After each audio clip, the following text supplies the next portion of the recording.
Hello, this is Glenn, and this episode is one of those learning out loud episodes where I share with you an overflowing cocktail of my own curiosity and ignorance as I prepare to discuss Slavoj Žižek's The Pervert's Guide to Ideology with Josh.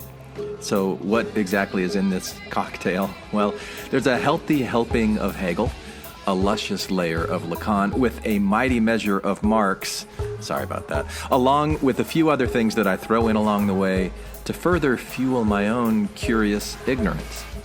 Now, I also want to take this time to let listeners of Infants on Thrones know that I am moving that podcast to a different host, which means that there's a new RSS feed that hopefully I set up in a way that points the old feed to the new feed and doesn't create any problems for any of you listeners.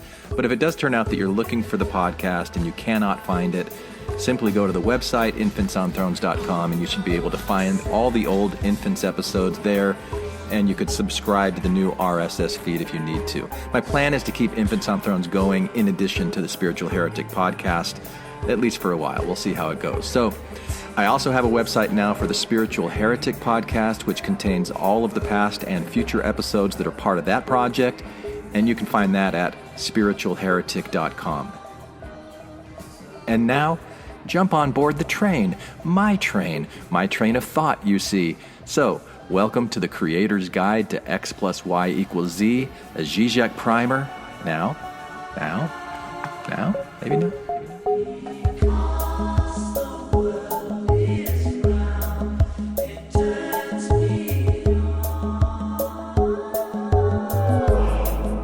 This is the Spiritual Heretic Podcast. Baby steps. Further light and knowledge. I liked magical toys. From the philosophies of men, mangled with humor. I don't believe in them. After your faith has let you down, look for the good in you. Look for the people that will set your soul free. It always seems impossible until it's done. Look for the good in everyone. All right, welcome to the Spiritual Heretic Podcast. I think this is episode 17, The Creator's Guide to X plus Y equals Z, a Žižek primer is the title that I'm giving to it. And I'll tell you, today I published all of the first 16 episodes of the Spiritual Heretic Podcast. Made sure that they were all up there. The Genesis series 1 through 12. Because for whatever reason, there was something in me that felt like I needed to put a foundation on this podcast. As if there isn't a foundation already. It's funny when you explore the realm of ideas, and especially the ones inside of yourself. I'm just talking to me, that make me tick. Anyway, so when last Josh and I spoke, we decided to go and watch A Pervert's Guide to Ideology by Slavoj Žižek. And I've done that, and I've watched a few Žižek videos on YouTube. I don't consider myself a disciple or a expert by any means, but he was very familiar to me. There was something that was very easy for me to get into and to kind of vibe with what he was doing. And so I'll save a lot of that for the discussion that Josh and I have when we reconvene. But I thought I would share with you, this listening audience, if there is one, my thought process and my preparation as I get ready for that next conversation with Josh, because I found this really interesting today. I had a conversation with ChatGPT about a couple of things that I had been thinking about. First, I'd been thinking a lot about my own background as an academically trained folklorist. I got a master's degree, and I went through the PhD program, and I started writing a dissertation on Mormon humor. And for a number of reasons, I didn't finish the dissertation, and my career went in a completely different direction, so I never finished that PhD. But the experience that I had in those 8 years, where I was learning to look very, very closely at culture and tradition and the role that this plays in shaping a person's worldview. And there are so many things that I learned during those 8 years that have just formed the way that I interpret the world. And I think that experience that I had, it's not identical to who Zizek is or what his philosophies are or the way he presents himself, but it's similar enough where I felt like I fell into some similar grooves with him. So I wanted to explore those grooves, and I decided to play around with ChatGPT 4.0, speaking to it, which I don't normally do. Normally I type into it. But today I spoke, and there's this written record, so I'm going to read it to you. So I started off with ChatGPT and said, all right, I want you to help me understand Slavoj Žižek better through the lens of Hegel, Lacan, and Marx. And let's start with where I think that I understand them at this point. Like, I'm pretty comfortable with Žižek's critique of ideology and what he says about ideology. Hegel, Lacan, and Marx I'm less familiar with. Hegel, I think, talks about like a duality and a binary relationship between things, that there's influence that's constantly happening.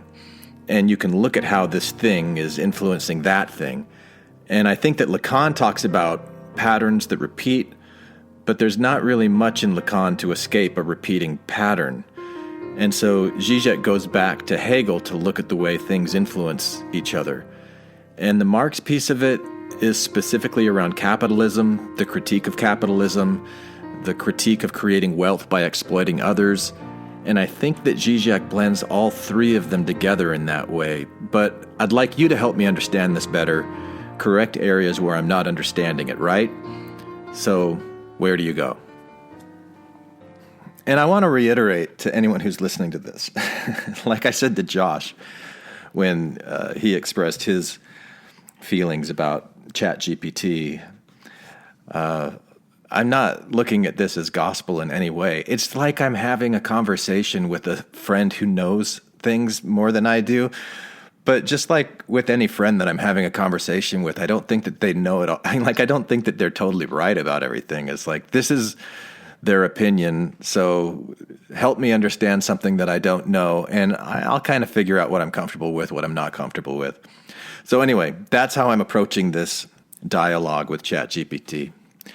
And here's what ChatGPT said. You're right on track with your understanding of Žižek's influences. See, I never know if ChatGPT really means that or if it's just kind of blowing smoke up my ass. It might just be programmed to like really put me at ease and mirror back to me the things that I said. That's something I'm not totally sure of when I interact with ChatGPT. But it's still fun to have this like really smart, artificial intelligent friend to bounce ideas off of. So you're right on track with your understanding of Žižek's influences, but let's refine and deepen it a bit. Yeah, thank you. Starting with Hegel. Hegel's philosophy centers around the idea of dialectics, which is a method of understanding the progress of ideas and reality through the conflict and resolution of contradictions. For Hegel, this process involves a thesis, an idea, an antithesis, the negation or opposite of the thesis, and a synthesis, the resolution that integrates aspects of both the thesis and the antithesis. This dialectical process is key to understanding the development of history, consciousness, and reality itself. Lacan, on the other hand, is known for his work in psychoanalysis, heavily influenced by Freud. Lacan introduces the concept of the mirror stage, where an infant first identifies themselves in a mirror, leading to the formation of the ego. He also discusses the symbolic order, language and social structures, the imaginary order, the realm of images and illusions, and the real, that which is outside of language and impossible to fully comprehend. The repetition compulsion you mentioned is part of Lacan's understanding of how individuals are caught up in cycles of desire and the pursuit of unattainable objects, which he calls objet petit a. Sorry for butchering that. Marx is critical in understanding capitalism. His critique focuses on how capitalism creates class structures and alienates workers from the products of their labor, leading to the exploitation and inequality. Man, I just finished watching Fallout, and anyway, my mind is in this area. I may be talking more about Fallout in future episodes. Anyway, Marx's ideas about the economic base, the means of production, and the superstructure, culture, institutions, politics, are foundational to his theory that economic conditions largely determine societal structures and ideas. Now, Žižek blends these thinkers to offer a unique perspective on ideology. He uses Hegel's dialectical method to explore how contradictions within ideologies can lead to change, and how ideologies maintain themselves through these contradictions. From Lacan, Žižek borrows concepts like the symbolic order and the real to analyze how ideologies shape our unconscious desires, and how we're often complicit in our own subjugation. Marx's critique of capitalism informs Žižek's understanding of how economic conditions underpin ideological structures and perpetuate systems of power and exploitation. In summary, Žižek uses Hegel's dialectics to understand the dynamic and contradictory nature of ideologies, Lacan's psychoanalytic theory to explore how these ideologies operate on a deeper unconscious level, and Marx's critique of capitalism to examine the material conditions that sustain these ideologies. By synthesizing these perspectives, Žižek provides a comprehensive critique of contemporary society and its underlying structures. All right, so how was that? I don't know. I want to explore these ideas. and so sharing these like this and kind of preparing to have this conversation with Josh, I'm interested how these ideas will play out. So that was my first volley with ChatGPT. And then I responded. I said, now, what, if anything, is said by Žižek about the ability that a person has to shape their own ways of thinking? So within the greater system and influence of ideology, that a person, when they become aware, can make different choices than what their unconscious desires are bringing up for them. And ChatGPT responds with, Žižek is quite skeptical about the ease with which individuals can reshape their own ways of thinking within the pervasive influence of ideology. He believes that ideology is not just a set of beliefs imposed from above, but is deeply embedded in our everyday practices and unconscious desires. Yeah, I think that too. However, he does acknowledge that awareness of these mechanisms can provide a degree of freedom. Yeah, come on, ChatGPT, that's all I'm talking about is a degree of freedom. Come on, man. Why couldn't it blow smoke up my ass and tell me that I was right? It had to push back. Anyway, Žižek draws heavily on Lacan's idea that our desires are shaped by the symbolic order, language, culture, and societal norms. These forces are so ingrained that even when we think we're acting freely, we're often still within the constraints of ideology. Yet, Žižek also points to moments of subjective destitution or radical self-questioning where individuals confront the void of their desires and the constructed nature of their identities. In these moments, there is a potential for change. By recognizing the fantasy structures that support our sense of reality, we can begin to see the contingency of our beliefs and desires. This doesn't mean we can easily step outside of ideology, but it does mean that we can critically engage with it and perhaps reconfigure our relationship to it. Yeah, see, I like that. That sounds cool. I like that. And ChatGPT continues. In practical terms, this involves 1. Self-reflection. Understanding how our desires and actions are influenced by societal norms and ideologies. 2. Critical engagement. Questioning and challenging the underlying assumptions and contradictions within these ideologies. 3. Political action. Collective efforts to change the material conditions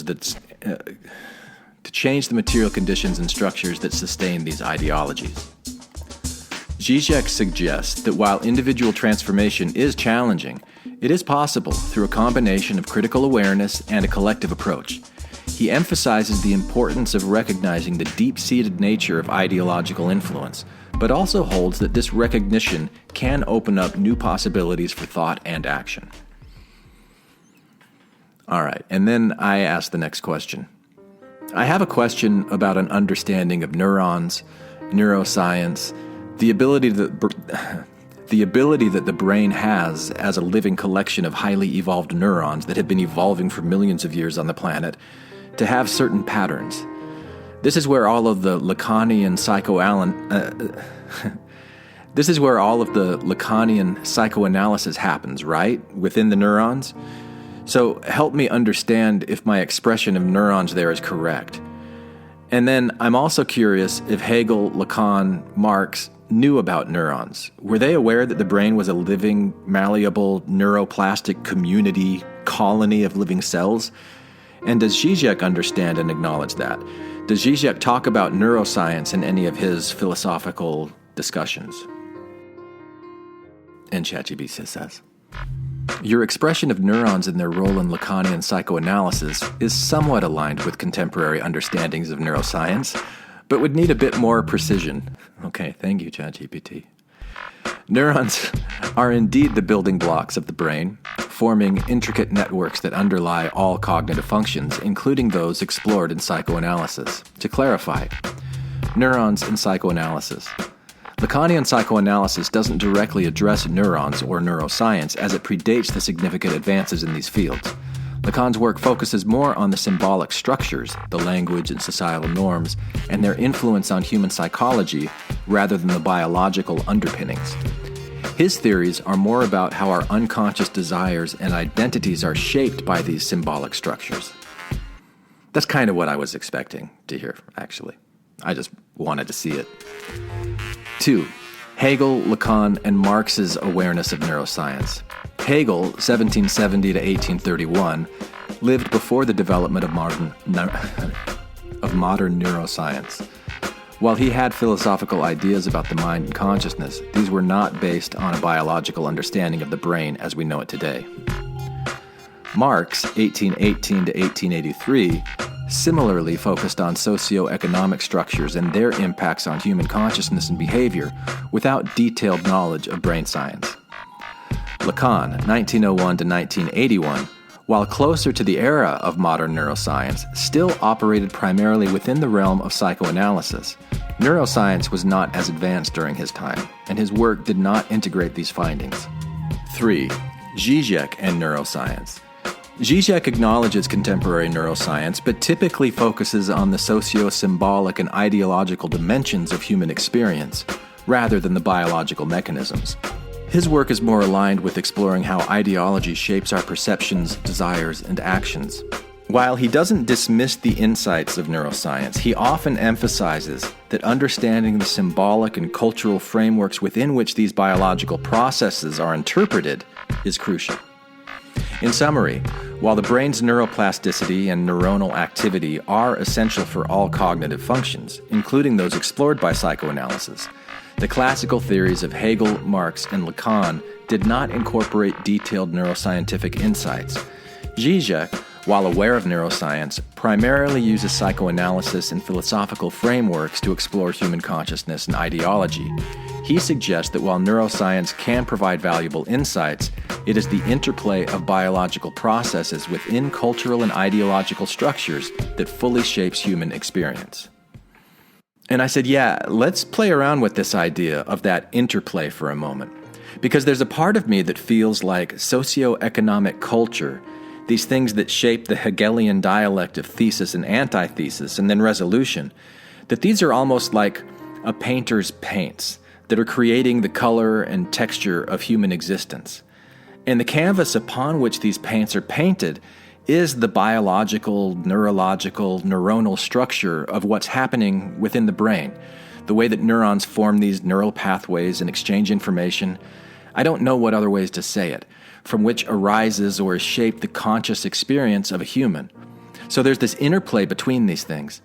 And what I find interesting is that the neurons themselves, before the advent of humanity or human cognition, the neurons that eventually evolved to become the human brain were developing patterns of interaction and patterns of behavior over long periods of time that would eventually become this canvas through which these paints could be painted. And I suspect that there's an equivalency of ideology at that neuron level that happened in the evolution of the neurons. I'm curious, How would you expand on that idea? And ChatGPT says, your analogy of socioeconomic culture as the paints and the biological, neurological structure of the brain as the canvas is a fascinating way, see, there's that smoke, to conceptualize the interplay between ideology and neurobiology. Expanding on this idea involves recognizing that the brain's development and its neural pathways have been influenced by millions of years of evolution, creating a foundational structure upon which human consciousness and cultural phenomena are built. Let's break this down further. ChatGPT loves to create, lists. It's I wonder, I'm sorry, I've got to dip into my Mormon past and Mormon experience here for a minute, but Mormon talks in General Conference are typically, they feature these lists, point 1, point 2, quote, end quote, very precise, maybe ChatGPT was designed specifically to aid in the generation of those talks. All right. Anyway. Let's break this down further, says ChatGPT. Neural evolution as the canvas. Neurons and neural networks evolved to optimize survival and adaptation. Early neural patterns were shaped by environmental pressures, resulting in behaviors and cognitive functions that enhanced the organism's ability to survive and reproduce. These patterns became more complex over time, leading to the advanced cognitive capabilities seen in humans today. This canvas is not static. It is dynamic and plastic, capable of forming new connections and pathways in response to experiences and learning. This neuroplasticity allows the brain to adapt to new information and environments, reflecting a form of evolution at an individual level. Well, that's an interesting idea. 2, cultural, and maybe the reason I find it interesting is because it's bouncing my own ideas back at me, in other words, it's just being my mirror and helping me better understand the things that I'm interested in. So it's just that mirror. 2, cultural and ideological paints. As humans developed complex societies, the interplay of language, culture, and ideology began to shape individual and collective experiences. These paints influence how neural pathways are formed and reinforced. For example, cultural norms and values can shape neural development through socialization processes, education, and communication. Ideologies function as frameworks that individuals use to interpret their experiences. They provide meaning and context, influencing not just conscious thought, but also unconscious desires and behaviors. This is where Lacan's symbolic order comes into play, as it structures how we understand ourselves and our place in the world. 3, interplay between the two. The brain's plasticity means that cultural and ideological influences can physically alter neural pathways. Repeated exposure to certain ideas, values, and behaviors can reinforce specific neural circuits, making certain patterns of thought and behavior more likely. And I like that it said more likely, because it's not like we are automatons. It's just we develop those habits and patterns and inclinations. So it's more likely, but we don't have to totally be controlled by it, right? I like that idea. Mirror, mirror, mirror, mirror. Conversely, the inherent structures and capabilities of the brain set the limits and possibilities for cultural and ideological development. The brain's ability to learn, remember, and adapt provides the raw material upon which cultures and ideologicals build. 4, neural communities and ideological equivalency. Man, this is a lot, huh? I was going to draw sometime when I came across a sign saying, "Who are you and where are you from? We don't like visitors come. Who don't just math for a sec? Who just want to read? No, that's yeah, my ass wiggle below me."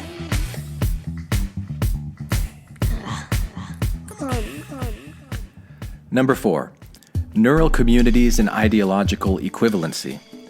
Just as human societies form communities with shared ideologies, neurons form networks with specific functions and patterns of interaction. These neural networks can be seen as communities within the brain, each contributing to overall cognitive function. The evolution of these neural communities can be likened to the development of ideologies. Both are shaped by interactions, both internal and external pressures, and both evolve over time. For instance, a neural network that effectively processes visual information would have been naturally selected for its utility, much like a successful ideology that effectively organizes a society. 5. Implications for conscious experience. Conscious experience arises from this complex interplay between neural activity and cultural context. The brain's biological structure provides the capacity for thought, emotion, and perception, while cultural and ideological influences shape the content and form these experiences, and I would also say form the expectations. Understanding this interplay can offer insights into how changing cultural and ideological frameworks might influence individual cognition and vice versa. And really, it's that vice versa that I'm much more interested in, because I don't think it's easy in any way to change your mind, to change your habits of thinking and the way that you see the world. But it's easier to change yourself than it is to change everybody else, right? So, for example, shifts in societal values can lead to new patterns of neural activity, potentially altering how individuals think and feel. And of course, then wouldn't it also be the other way around? In summary, the interplay between the evolved neural canvas and the cultural and ideological paints is a dynamic process that shapes human consciousness and experience. Recognizing this interaction highlights the importance of both biological and socio-cultural factors in understanding the human mind and its development.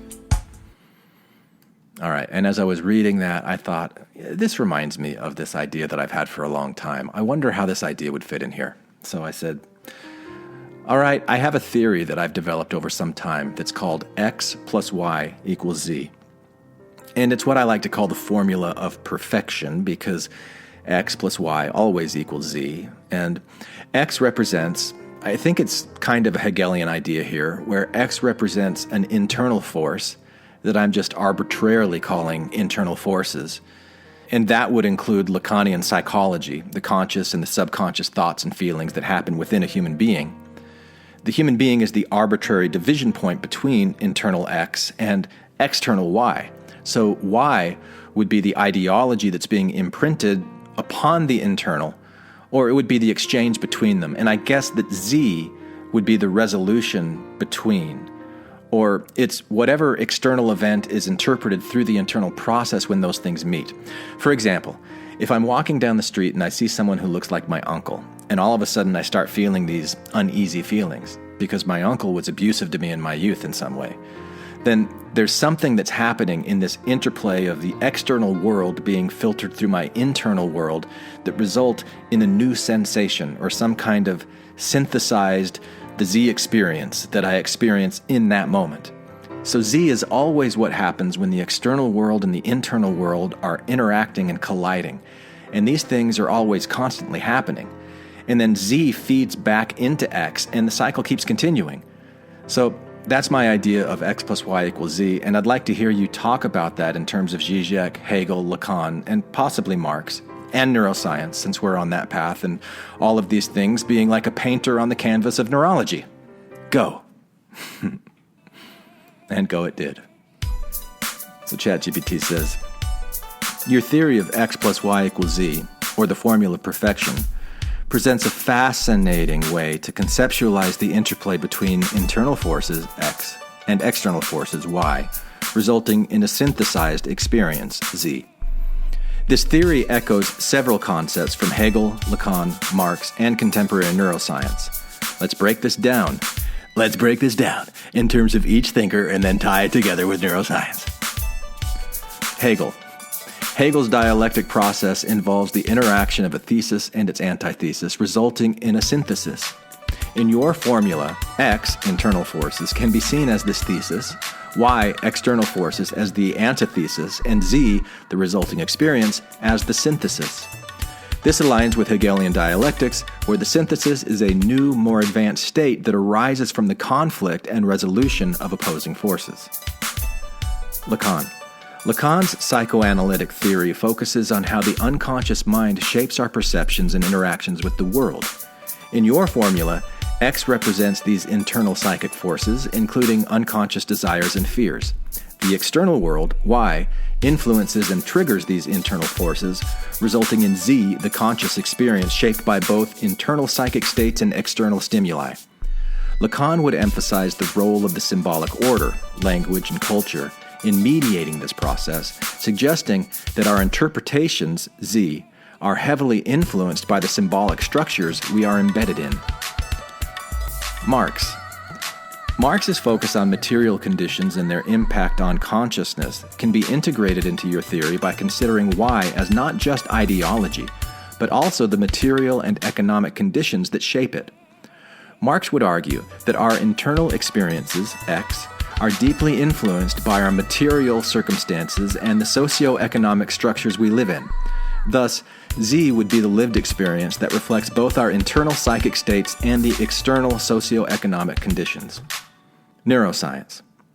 From a neuroscience perspective, your theory highlights the brain's role as the mediator between internal and external forces. The brain's neuroplasticity means that experiences, Z, can reshape neural pathways, influencing future internal states, X. This ongoing interaction suggests a feedback loop, where internal and external factors continually shape each other. Neuroscience supports the idea that our brains are dynamic systems, constantly integrating new information and experiences, which aligns with your theory of continuous interaction and synthesis. Tying it all together with Žižek. Zizek integrates Hegelian dialectics, Lacanian psychoanalysis, and Marxist critique to explore how ideology shapes human experience. He would likely appreciate your formulation for highlighting the interplay between internal psychic states and external ideological forces. Žižek often discusses how our internal desires, X, are not purely personal, but are structured by external ideologies, Y. The resulting experience, Z, reflects this complex interaction, and understanding it requires recognizing both the symbolic structures, Lacan, and the material conditions, Marx, that influence our thoughts and behaviors. In your example of seeing someone who looks like your abusive uncle, X represents the internal trauma and psychological responses, Y, the external trigger, the person resembling your uncle, and Z, the synthesized experience of unease. This new experience, Z, can then influence future internal states, X, creating a dynamic, evolving process. Conclusion? Your formula of X plus Y equals Z encapsulates the interplay between internal and external forces. What a mirror this ChatGPT is. No wonder I love it. Resulting in a synthesized experience that continuously shapes and is shaped by both. This aligns with Hegel's dialectics, Lacan's psychoanalytic theory, Marx's materialism, and contemporary neuroscience, offering a comprehensive framework for understanding human experience as a dynamic, evolving process. Mic drop. All right, but not mic drop, because I'm greedy, and I was having fun, so I kept going, and I said, all right, finally. I'd like you to tie all of this together and wrap it up in wrapping paper of Gestalt theory and tie it with the bow of Stoicism. So basically, what I'm asking you to do is tell me how this formula X plus Y equals Z with these influences of Hegel, Lacan, Marx, Žižek, neuroscience, how these would be interpreted by a Gestalt therapist.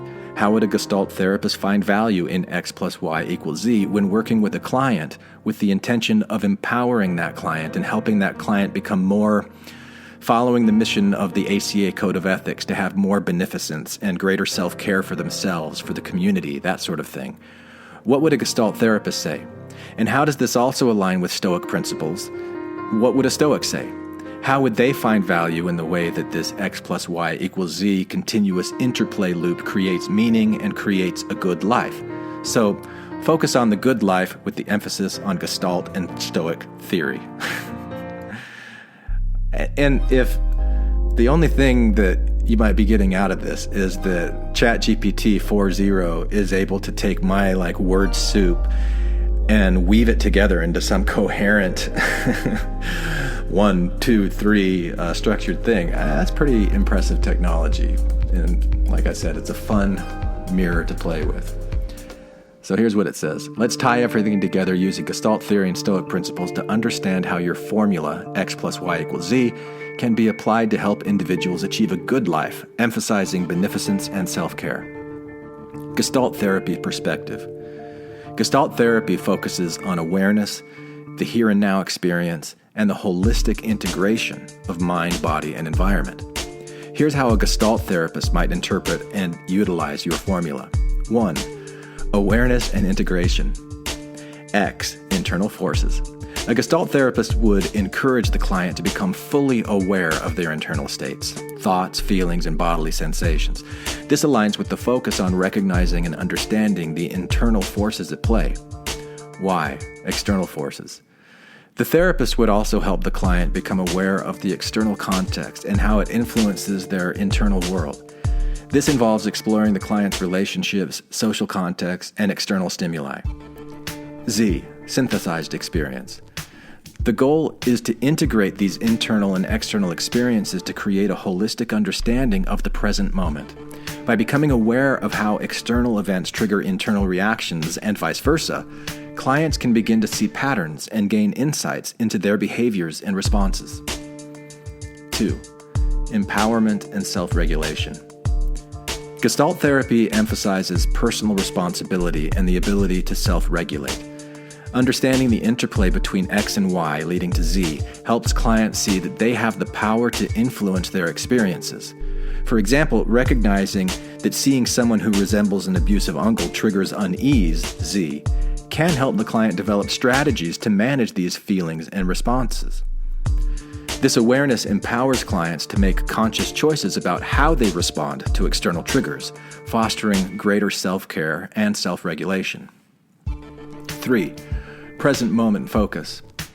Gestalt therapists emphasize staying in the present moment, which aligns with your idea of continuous interaction between internal and external forces.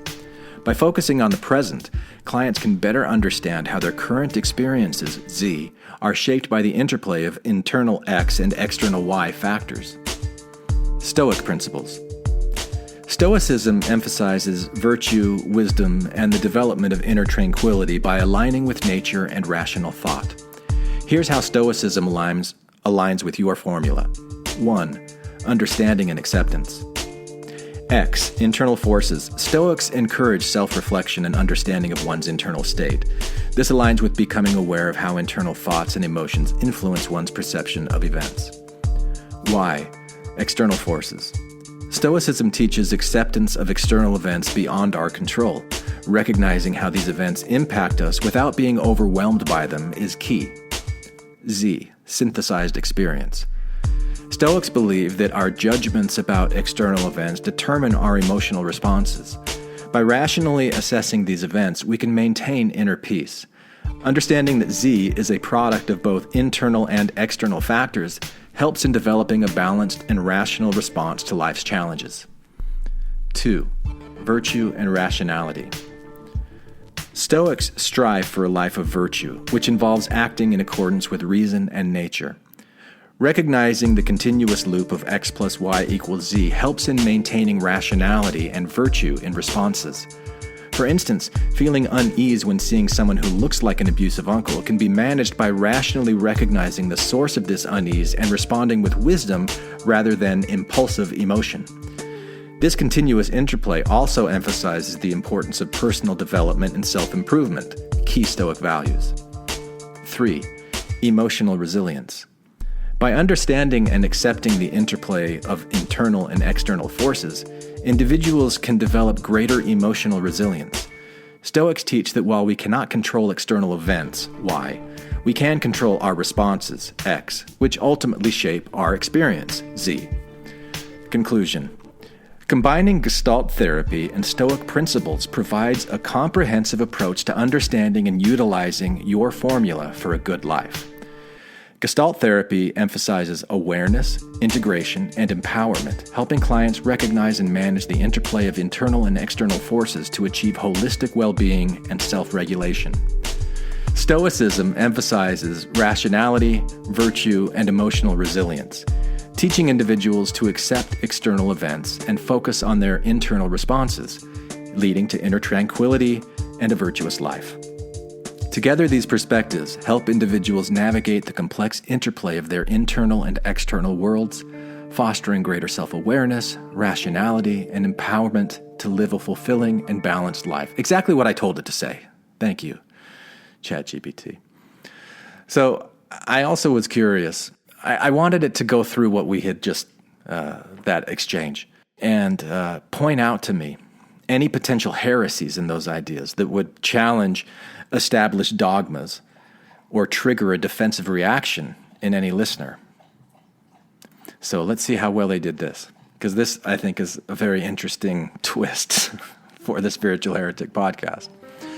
So it said, sure, let's review the ideas discussed through the lens of potential heresies and how they might challenge established dogmas, potentially triggering defensive reactions in people. Here's a summary with a focus on the heretical aspects. Hegelian dialectics. Heresy. Hegel's dialectical method suggests that reality and ideas progress through contradiction and their resolution. This challenges the established dogma of static truths and fixed ideologies. Potential reaction. People invested in rigid binary thinking might resist the notion that truth is dynamic and evolving. Lacanian psychoanalysis. Heresy. Lacan's theories propose that much of our behavior is driven by unconscious desires and structured by the symbolic order, language, and societal norms. This undermines the idea of the fully rational, autonomous individual. Potential reaction. Individuals who believe in free will and rational self-determination might find this threatening, as it implies a lack of control over one's desires and actions, or at least a degree of it. Because I don't want to throw that baby out with the bathwater, you know what I'm saying? Do you? Marxist critique. Heresy. Marx's critique of capitalism and his focus on class struggle challenged the foundational principles of free market capitalism and the notion that capitalism inherently leads to prosperity for all, and the American way. Potential reaction.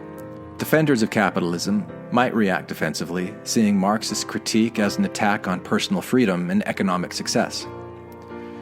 Zizek's ideological critique. Heresy. Zizek's view that ideologies are deeply embedded in our everyday practices and unconscious desires challenges the belief in objective, natural perspectives and the transparency of social systems. Potential reaction.